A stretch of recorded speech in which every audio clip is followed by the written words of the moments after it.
So this is the slab that we have to work with here, and we are going to make a metal frame for it, and we're going to plane the top of it and make it all nice. There is a pretty sizable crack there at the bottom that we're going to have to deal with. It goes, you can see it goes quite a ways up the slab. I picked this up in Canton, Texas. First Monday of every month they have a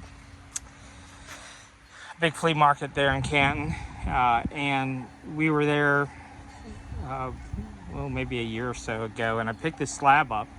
It was kind of a leftover slab, and it was left over because of that crack. And you know, you don't need to be scared about those cracks like that, especially for this particular project. It's meant to be rustic. It's, you know, it's meant to look old. So that's not going to be an issue for us. So it's just literally, I've just had it laying out here in the Texas heat and rain, and you can see it's aged pretty good. But we are going to plane it down, show that pretty cedar, and the rest of it, I think we're just going to leave it all tore up and rustic just like it is. So so at any rate, I'm going to go through the process of designing the frame for it, which I want to kind of walk you through. We're going to make some templates also for the legs if we ever want to make another frame for another bench. And I just want to show you that whole thought process that we go through, you know, when we're designing pieces and think about production, not only for today's project, but also future projects down the road. We'll set up some jigs and things, give you some ideas there on what we're going to do. So with that said, I've got my dimensions that I'm looking for. The overall frame for this needs to be 38 inches, and that will give us about a 4 or 5 inch overhang on both sides. And then the frame width, you can see down at the bottom, it's obviously wider than up top. And so the top portion of the frame needs to be 8 inches to accommodate everything, which will be perfect for us for what we're going to do. And once we get on the computer, I'll get it all laid out, and I'm going to walk you through that process, through the computer process as well, so you can see some design considerations that I will take a look at when we get on the computer and get the frame laid out. And once I get the frame laid out, I understand how to make all my jigs and everything. I do all that on the computer before I go cutting boards and things to make my jigs, and then we'll get it all welded up, and we'll just walk you through this whole process. So I had planned on including the design of our metal frame and the layout of our jig and everything in this build video, but literally it took an hour on the computer. So point is, in the description below, there's a link to a separate video if you really want to bore yourself with that design process and also the layout of the jig. Okay, so what we're going to do is we're going to create some wood for our jig, and all I did here was set my table saw to 3 7/8, and then we're going to go ahead and rip this whole fence picket down. Now this is a treated fence picket, and I wouldn't normally recommend using the treated fence picket with the welder, but it's all I had on hand, just because I don't know, that they say if you burn treated wood that you get all this caustic stuff in your lungs and what have you, and die of cancer. I don't know, but I'm not going to really concern myself with it too much because I don't really know how much I'll even use this jig. And really the purpose of the video is just kind of the how-to, but I would probably use the cedar pickets if I had them. And honestly, if I go through my scrap pile, like here's the cedar picket that would probably work. I probably have enough cedar pickets laying about, but I'm not going to go through that whole process. We're just going to go ahead and rip this down 3 7/8. That should leave us roughly an 1.5 inch for our cleat, and we'll get these pieces cut for our jig. I'll show you how it all goes together and the whole thought process there. That wasn't so bad, was it? Rip that right in two. I'm sure this picket will be plenty. So if you look here, you can see right at 3 7/8. And look at that, 1.5 inches. That's what we're talking about. Okay, so now we got to cut up some pieces for this jig, and I'll get them all cut. We're gonna set our table saw to 15 degrees. Everything's 15-degree cuts. So we're gonna get these pieces cut out real quick for you, and then I'll show you how this jig's gonna go together. All right, so here's the basic jig configuration. Now, I've never used this style jig ever before. So is it gonna work? I honestly don't know. But I will say this, it was very cheap to make and very quick. It was very easy. It was all done out of one fence picket, so that means I'm into it for less than $3 to make the jig, which is good. We don't want to spend a lot of money on making jigs. Functionally, as far as actually using it to build what we want to build, and repeatability, I don't know. Until I actually get a chance to use it, I don't know. So it's pretty straightforward. Let's move these pieces so you can kind of see. So that's how it all goes together, just like that. So this piece will go, the big pieces will go and tie all the sides together like so, okay? And then these pieces will come on the inside like so, okay? And then our rebar pieces to make our legs will go in between here. And there's plenty of room in there. There's a little bit of wiggle room for the pieces to fit in there. So the only purpose of these is just to hold that bottom piece together, okay?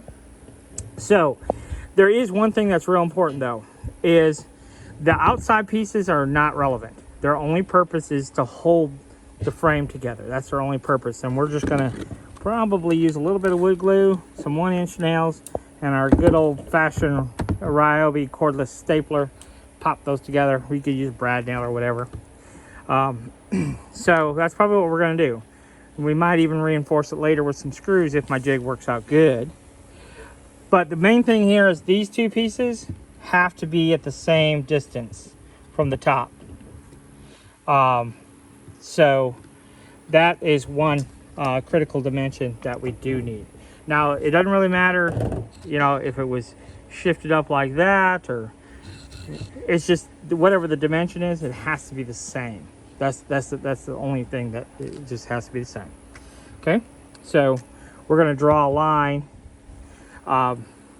and make sure that we're exactly 2 inches down or whatever, you know, two inches down, 2.5 inches down, whatever. It has to be the same. That's it. So let me get that all put together, and then we'll take a look at the next step.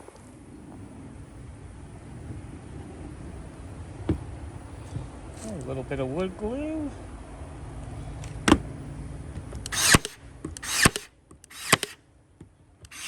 Get our first cleat on this side.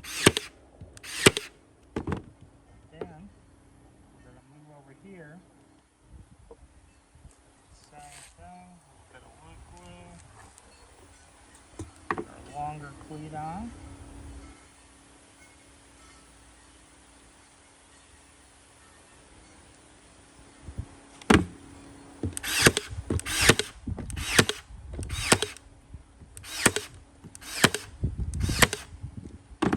Now, that frame is basically held together. So now what we have to do is we have to make sure that the distance from the top of this to the top of this is the same.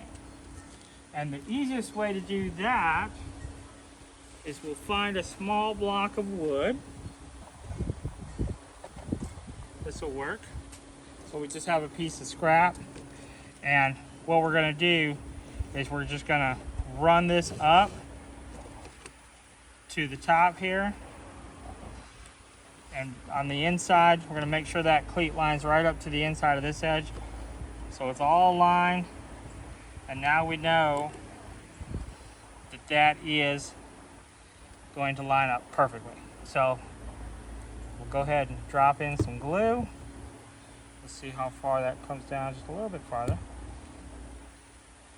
And now I see another issue, because this piece that we cut, well, I guess it'll be fine. It's just that this overhang isn't very much on there, but it'd probably be fine. So let's just go ahead and put a staple in there.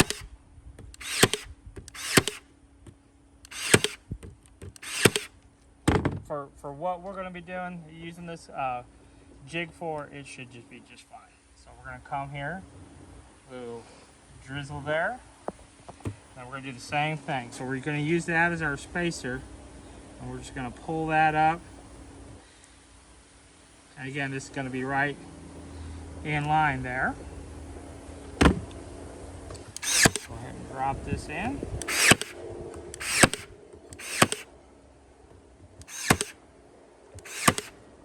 Really critical that the distance from that this lines up perfectly with this, obviously, when we go to put this together. So that flush up top there, and both of them are in line there. So that should give us a perfect layout for our rebar pieces. Now we have to go ahead and cut those rebar pieces to size. All right, so now we're going to get to cutting all of our rebar. Now for this project, we're going to be using 5/8 inch rebar.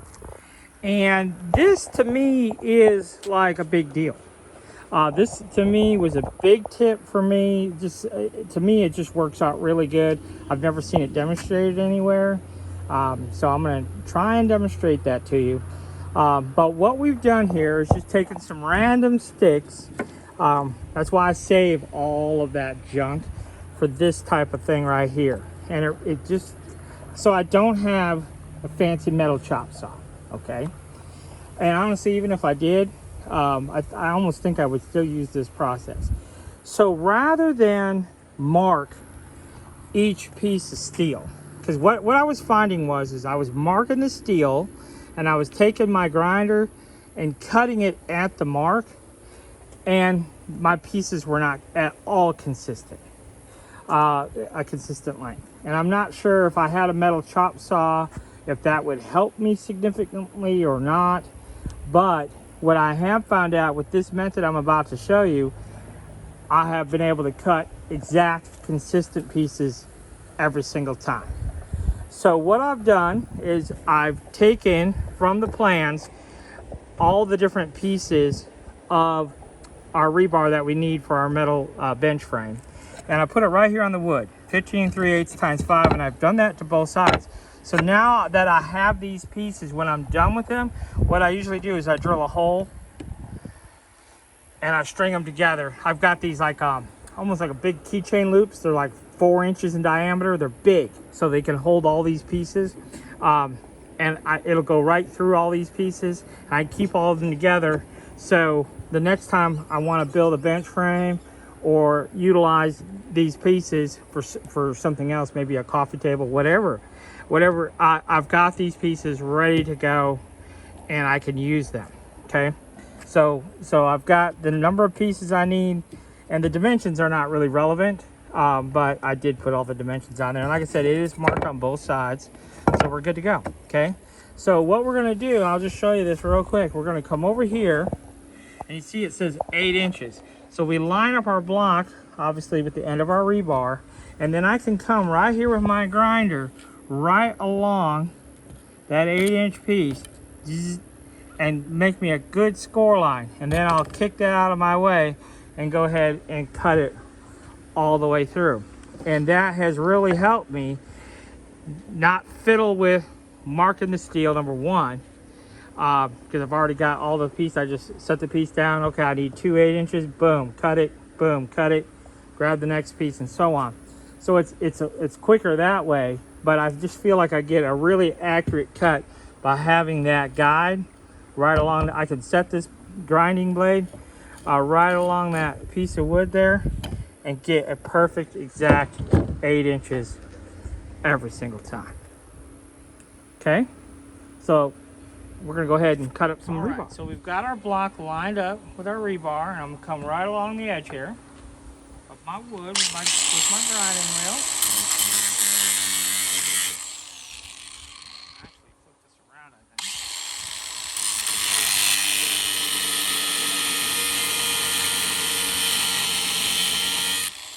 see how I can get that perfect line, because I'm able to come right alongside that wood.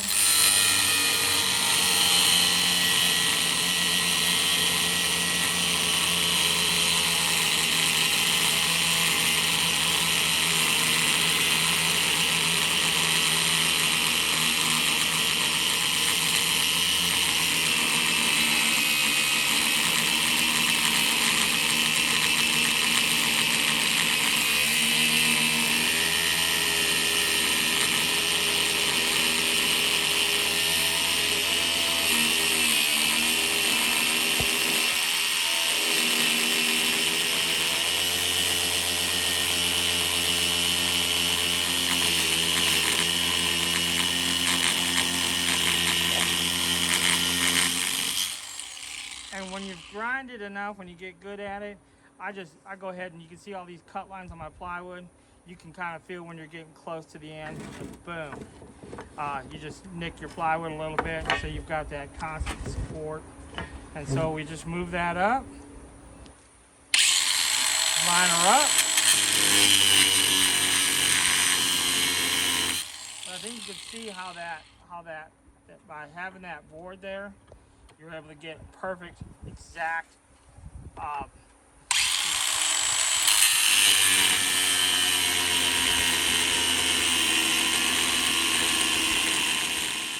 there you go. So now what I want to look at is that exact perfect 8-inch piece every time, or whatever size piece you're cutting. You're going to get that exact length. It's not going to be off just by a little bit. So that will give you a perfect exact length every time when you're using that as a little blocker wheel. So that one's done. So let's go ahead and cut up everything else, and we'll show you how we're going to utilize our jig. So this kind of shows how we can utilize the jig that we created for repeatability. So you can see that this top bar just sets on these two pieces, right? And then these we have to line up to the top here. There is no stop up top, so that's kind of a manual process. But then this bar will come along that cleat right there, and then the bottom bar goes up against these, and boom, boom. And that is how we will utilize this. So what we'll do is we'll just tack weld all these corners here all the way around, and we'll pull it out of the mold, so to speak, flip it over, tack weld the back side, and then we'll go ahead and weld it out, and that will give us our 2 legs for our bench. So you can see the idea, the concept as a whole worked really well. It was inexpensive. It didn't take much to make the jig. And now if we ever need to make this leg setup again for a table, for a stool, for a bench, whatever the case is, boom, we'll have it ready to go, and we can utilize this jig over and over again. We're going to be taking a look at welding up this base that I need to create for my bench, and I thought this would be a good project to just kind of bring you along with and figure it out kind of as we go. So part of the issue with this is I've got my end frames already kind of tacked up. They're not fully welded, but they're welded enough. So the legs themselves are at a 15-degree angle. But then when we build this thing out, I want them to slant at a 15-degree angle as well. And these are the bars that we're going to be attaching our legs to, kind of like that, but this leg is going to go at an angle. And so what I'm trying to figure out is obviously how to do this one, but what type of setup would be required to make this repeatable. If I want to build lots of these, how would I do that? And just trying to kind of figure out how I could hold this at that exact 15-degree angle while I get all this welded up. So what kind of jig would I need to create to do this? And so I have an idea for a jig. I've never used it, never done it this way. So that's what we're going to be looking at primarily, is putting some type of jig together that's going to allow me to get this welded up. So there are some obstacles that we're going to be discussing as we go through this jig setup that I know we're going to have, and I'm not sure. I've got some ideas how to overcome those. I'm not sure which idea is going to work. So at any rate, that's what we're going to do. So let me get a little prep work done. I'll come back and kind of explain my idea on the jig. All right, so pretty crude jig so far, but I think I don't know if this idea, this concept will work or not. But if it does, then I think it'll be a good thing.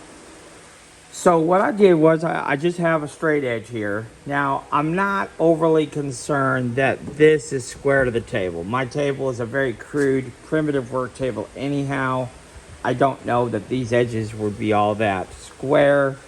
Even if I were to use the square, how you would traditionally use the square, I don't know that it's necessary that these be square in any relationship to the table. But I do want this end here to be even with that end there, and that's kind of why we're just using that as a straight edge. So those two blocks are cut the exact same size. The actual size of the block itself is not relevant as far as the depth goes. But this is cut at that 15-degree angle, how I want those legs to sit. So now what I'm going to do is I'm going to put in a couple of pocket holes and actually secure these to my work table. Now, if this concept works at all, what I might do to create a quote-unquote permanent jig is get maybe like a 2 foot by 2 foot piece of plywood, 3/4 inch plywood, and secure these in place. And then I could clamp that piece of plywood to a work table and be able to use that in the future. So let me just show you generically what my concept is. So what we're going to do, if I can get my hand out of the way here, so you can see that's essentially what's going to happen. So when those are permanently mounted to my table with a couple of screws, that will hold my angle, as you can see, exactly at that 15 degrees, right? And so then I can take this bar here, and I do need to make sure that this is square, but then I can just take my bar and pop it right into place, just like so. And then what I can do, I don't have a little block of wood, but I could put a little block of wood on the back side of this. You see it has a tendency to roll. So I could put a little block on either side that it would allow that bar to go in. And that would actually hold my square in place. So I think this is actually going to work pretty good. And be able to free up my hands, square everything up. And I think this will actually work really well. And so that may be ultimately what I do. Make a full-size jig where I could just set it all into place and tack it all up. Okay? So, but we're going to have a bar there. We're going to have a bar over here, obviously. And then up top here, we're going to have a longer bar that will go from leg to leg like that. Okay, on both sides, obviously. So anyhow, I think this is going to work. I think this concept will work. So what I'm going to go ahead and do is, the next step is secure those in place, and then we'll move on to the rest of the jig idea. Now that I've kind of gotten into this a little bit, I may actually make a video on actually creating this jig once I get it all figured out. Because I can see there's some issues that, I don't know, are kind of complicated to, I don't know. But let me just walk you through the thought process a little bit. So first of all, our 2x6s holding up our leg at that 15-degree angle, I think that's going to work out okay. So what I did is of course these are basically quote unquote square, right? They're in line with one another on the back side. And so I did make them square to this straight edge as well. And I think it's a smart move. I don't think it's all that critical that they're exactly square. But go ahead and square them up to the straight edge. 2 pocket holes hold that plenty firm in place. So that's good. Now, what issue we have, and I knew we were going to have this issue, is with the slightest vibration. So we're going to be welding these pieces on here like such, right? And so, but with the slightest vibration, this leg is wanting to kick out like that and collapse. Well, we can't have that when we're welding, right? So if you place it very carefully right now and there's no vibration, then yes, the leg will stand up in place. I say that and then it falls as soon as I let go. But it basically, if you get it just right, it will stand up in place, but it doesn't take much to move it. So our next issue then is to have some kind of block to hold it in place. So you could put a block like that, you could put a block like that, and that obviously the leg would slide in and boom, it would be held in place. But our issue is that we need this piece to be square to our leg. Okay, that's where our issue comes into play. So we need that piece to be square to our leg. And I can't really just right off the top of my head think, well, so we need that piece to be square to our leg. And I have this modified square here. It's literally for that purpose, right? So we would put our leg this way. But in order for this square, you see how that's just a little 6-inch square. So I can put my leg in place and put it up against this edge and it will be more or less square. Now, obviously there is some wiggle room there and that's okay. When I say square, I'm talking roughly square. Better than just eyeballing it. But it doesn't have to be dead on, nuts on, square. Not for what we're doing. So, but if I put a block of wood there, if I put this block of wood in place, either way, if I do it like that, it's going to be in the way. That block of wood is going to be in way of my square. So that definitely, now I probably do have enough room to just barely catch it way over there. I do have enough room to just barely catch it. So, what was my other idea? Well, my other idea that I think will actually work really well and fairly easily. I just have to find it.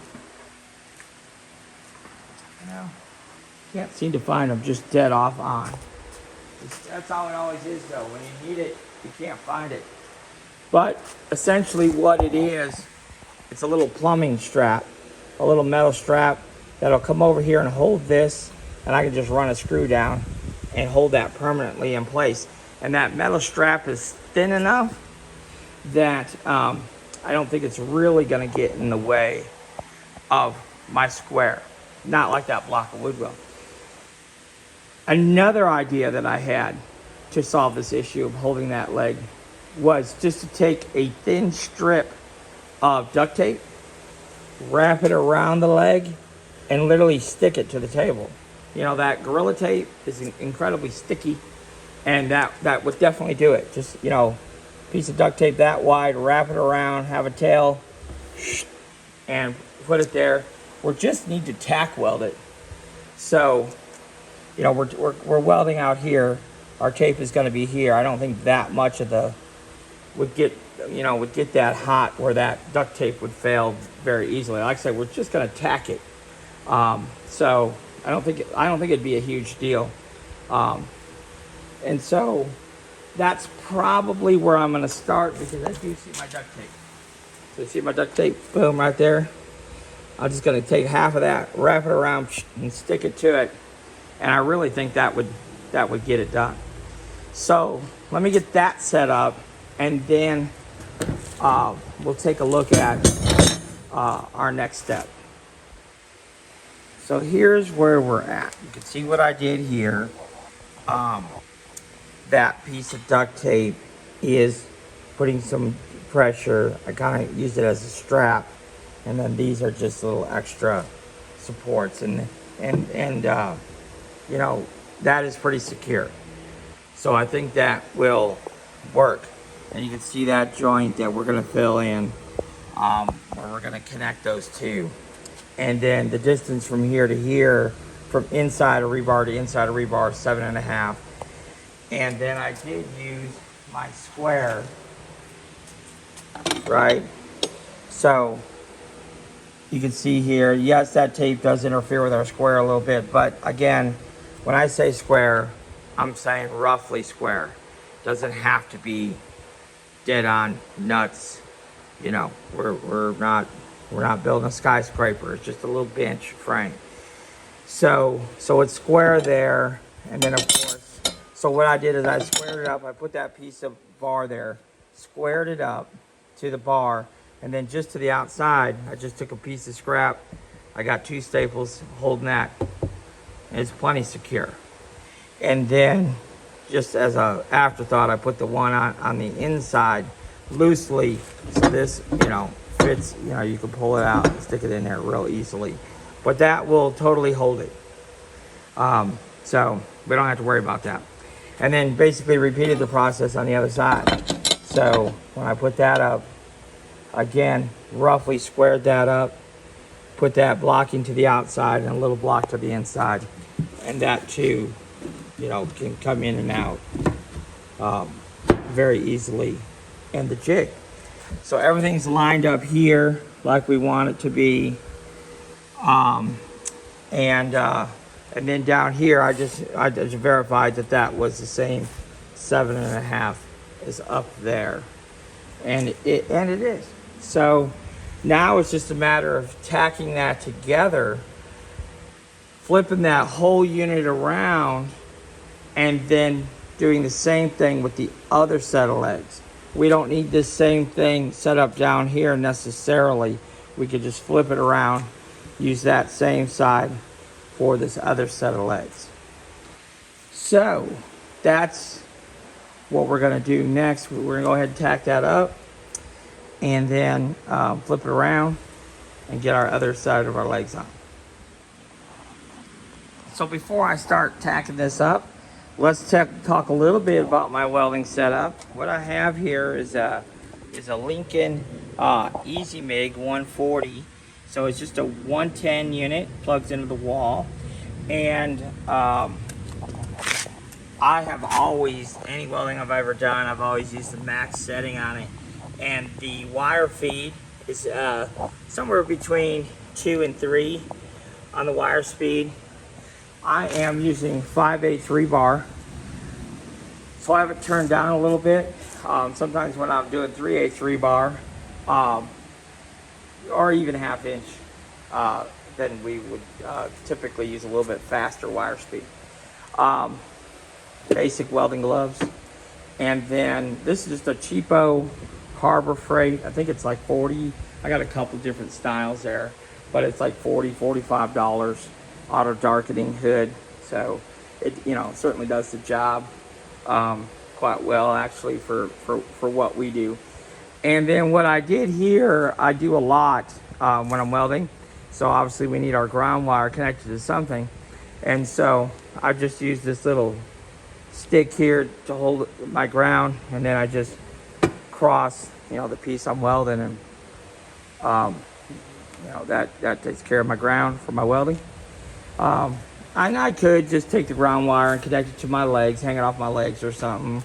Or I could even just go, you know, like that and do that too. So, but I just wanted to show you that sometimes when it's not real convenient to actually clamp to your work project, just using a little add-on stick, boom, just like that. And that gets the job done too. Okay, so anyhow, I'm gonna go ahead and get these tacked up. And what I'm gonna do is I'm gonna weld. I'm not gonna show you the welding part because I'm a terrible welder, but we're gonna tack right there, tack on the inside, tack on the outside. So that's basically what we're fixing to do right now. And that will hold it sufficiently till we totally weld it out, okay? So we'll get that done and then I'll come back and we'll move on. So I won't show you my weld close up, but because they're bad. But I couldn't see in that one hood. I had to switch over to my red hood. See that hood there? I had to switch over to my red hood because that was just too dark. Could not really see what I was doing. But anyhow, it's tacked. It'll hold till we get this flipped around. So let me get this. I'm gonna pull the tape. We'll get this flipped around, and then we'll get our other set of legs set up and ready for tacking, and then we'll move on to the next step. So as you can see, we got this, the welded side turned around, and so here's my assessment. First of all, let's talk about the duct tape. Earlier we talked about would the duct tape get hot, and it does, but a little bit of adhesive remover there. I got some lacquer thinner or something. I'll take that little bit of residue off that the duct tape did leave there. But in this corner here, so basically here's my assessment. So on this side, the leg is set up ready to go welded, but I think the weight of the rest of the unit is enough pressure up against our legs where we can just weld it. We don't have to secure it with the duct tape like we did on the first set of legs. So I think that, you know, will ultimately be pretty easy now. So we'll go ahead and tack this side, and then we'll talk about how we're gonna fix this issue, because I don't even know yet. I'm gonna hold this one in place so I can tack the bottom in place. But let's get this put together, and then we'll I have some ideas of what we could do, but honestly I don't know if they'll work till I actually try and do it. So let me get that tacked up, and then we'll look at those crossbars, and then we're almost done. So let's keep going here. So this is basically my idea, and it seems to work okay. Now we are using plastic clamps, which would not be ideal because they'll start to melt. So what my plan is, just do a little tack on top on both sides, then remove the blocking and the clamps, and then go ahead and finish tacking it up. And I don't think the clamps will be affected, but I should have some metal clamps, some metal spring clamps that would work real good. These are Craig clamps, and they did not want to really hold on very well. Plus they're really big for this application. So anyhow, but this does work really well. And what I was really surprised about is that this was pre-cut, you know, based on the computer dimensions, and it literally fit perfectly, as you could see. I mean, it's literally perfect. So what that tells me is that this angle of that 15 degrees had to have been spot on. Had to have been spot on for that piece to fit in there perfectly. I did not have to wiggle my legs, bend them out, stretch them out. None of that. It just literally fit exactly perfectly. Now, I don't know about the other side yet because I haven't tried the other side, but this side literally just fell right into place. There's just a tiny bit of tension, so this is not rolling off. I think if I were to set up, you know, for making a lot of these, I might take this and drill out a little groove that the rebar could actually set into, so it wouldn't have a tendency to roll off. But at any rate, you know, real simple. This works. So what we're going to do is go ahead and get this tacked up and then see where we're at on the other side, if the other side fits just as well as this side did.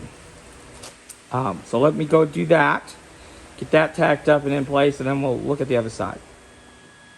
All right, I feel like we gotta give ourselves some mad props, because this jig setup that we set up for the angle of our legs, the dimensions and everything looked, I mean, literally, I'm not kidding you, that absolutely fit in there perfectly. I don't know if you can see that, but it just barely touching. I mean, literally, that is exactly what we expected.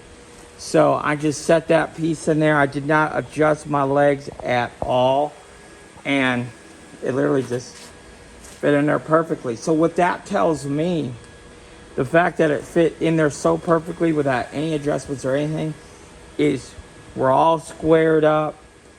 Our jig setup absolutely helped us square it all up.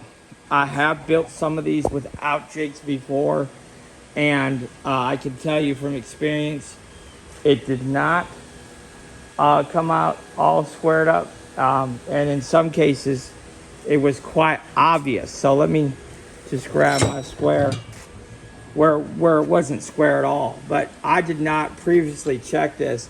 I don't know if you can see this though, but I mean, it's dead nuts. It is dead nuts on both sides. Literally perfectly squared up. Absolutely perfectly squared up. So by having these in line and the whole setup, really, I mean, that's the whole purpose of a jig. It's supposed to make it so it all goes together perfectly. But this system will absolutely work. It's so simple. You can see that the setup is really crude, but it's a very basic, simple setup. So, but I'm just blown away that really, I figured these would need some adjustment.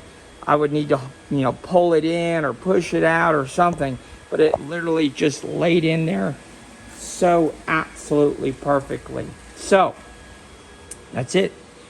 It's basically done. Now what we are going to do is, once we get, I'm going to go ahead and fully weld this up. This is not welded at all, so I'm going to tack that into place and then fully weld it all up. But then we're going to put in some crossbars. Okay, because this is a bench and because this bar exists, I have a feeling somebody's going to put their feet on that.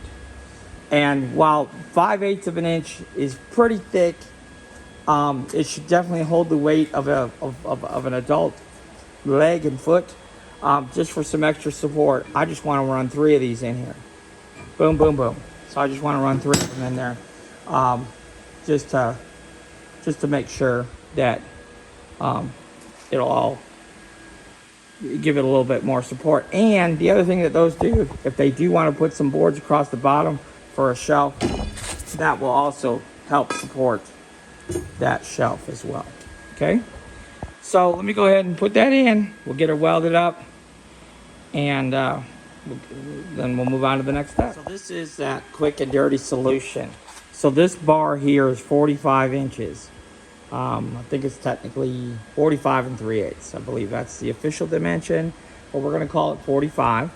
And so what I did, I just measured over from the inside over 22.5 inches, and then I did square this up. So I did make sure that that was square as well. And you can see, like, it literally just needs a little love tap to snap into place. There's no other adjustments, and that's exactly what we want. You know, it's exactly what we want, exactly what we planned for. So just a little love tap to tap that into place. But this was that simple solution to hold that horizontal bar. I just took a fence picket, a cedar fence picket, a couple of clamps. Yes, I really should be using metal clamps. I don't have any. I'm not a welder. as you can see by my welds. I'm not a welder. I'm an engineer. I'm a thinker. How stuff's supposed to go together. I tell somebody else how it goes together. And actually, I hired a pipeline welder to come in and show me a couple of the basics.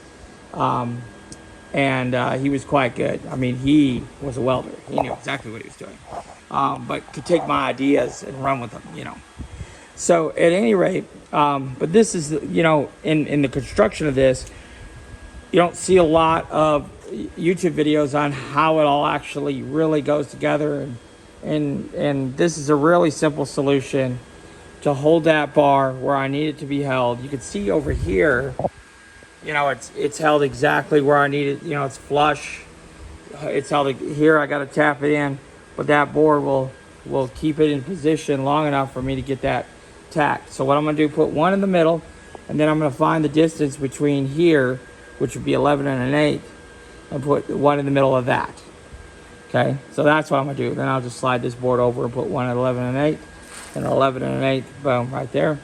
And so we'll have those 3 horizontal ones in. We'll finish, take a look at we'll get everything cleaned up, take a look at all our welds, do any touch-ups that we think we need, if any. And then what we'll have to do on the top here, what we're going to do is we're going to weld on some little metal tabs. And that we'll actually use to attach our live edge cedar slab to. So that's kind of what we're doing next.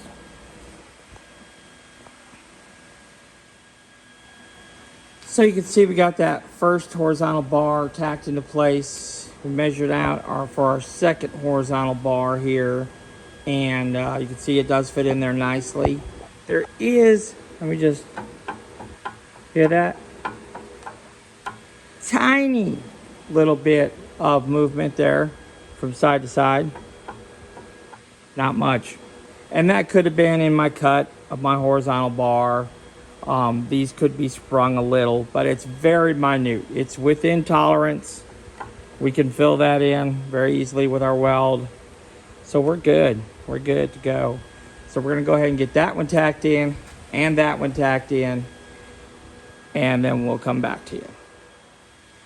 All right. So we are all tacked up. All my supports are in place.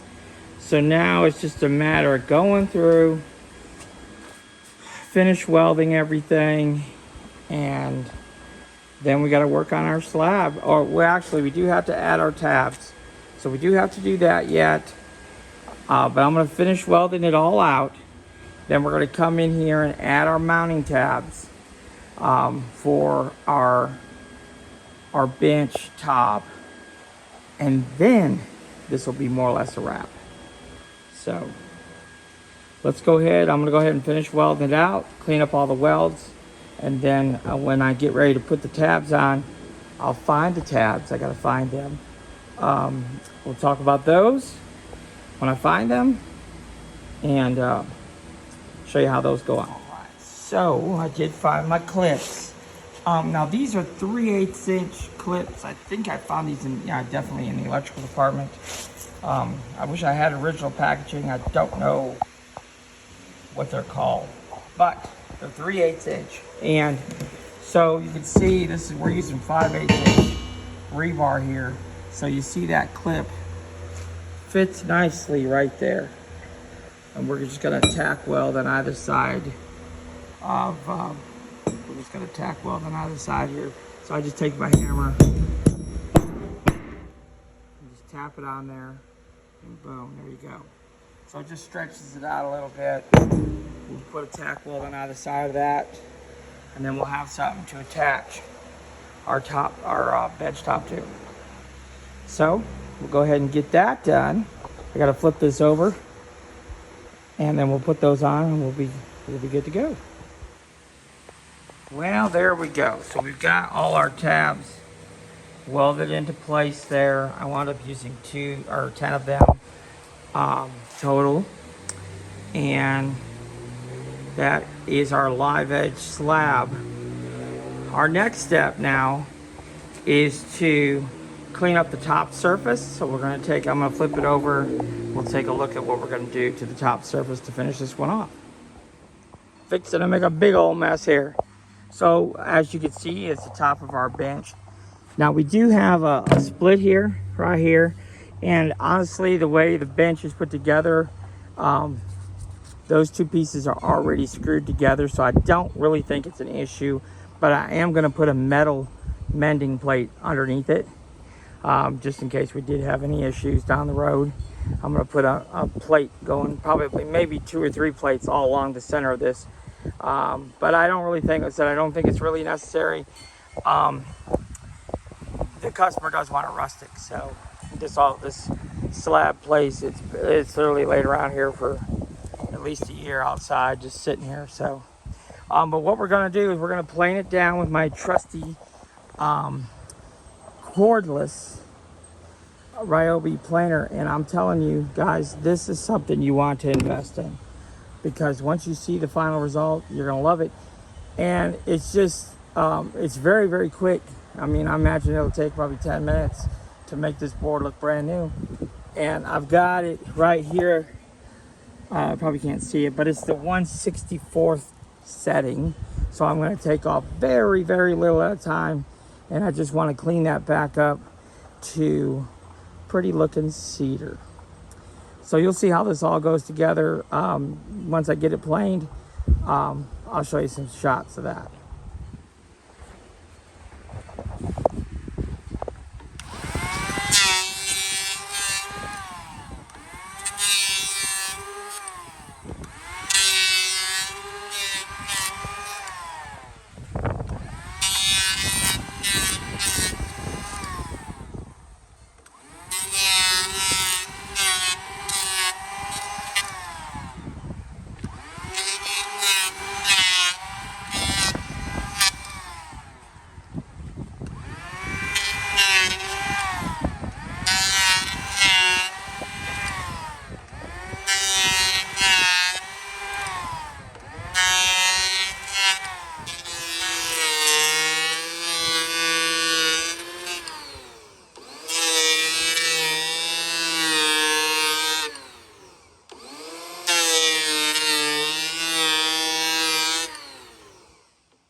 Well, that is our finished product. Looking good. Now, what I just did, I just had a long wooden planter box. So I just put that in there just to show those horizontal pieces that we added. You could put a little box like that. It looks really good with some plants in it. Or you could, again, just put a piece of wood there.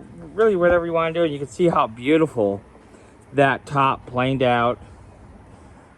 Sanded it nice and smooth. Now if you get real close, you can just see how beautiful that top is. Now the customer that I made this for, I told him, you know, he might want to come back in and do some cool epoxy in some of these knots or something, you know, I don't know. But at any rate, the frame itself really just, I just love the angle of the legs and everything. And of course, it's all made out of 5/8 rebar. It is stupid solid. So, you know, you could park a semi on top of this thing and be fine. So it just really turned out really nice. Very satisfied with the end result. I'm very satisfied with that jig setup. I never used that jig setup before, but it really turned out perfectly. Got all of our alignments and angles just exactly what we expected them to be.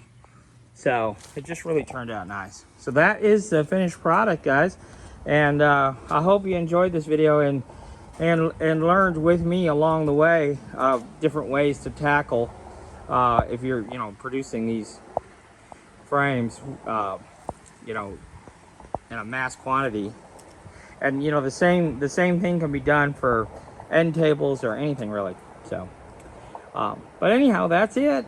I hope you like it. Thanks for watching.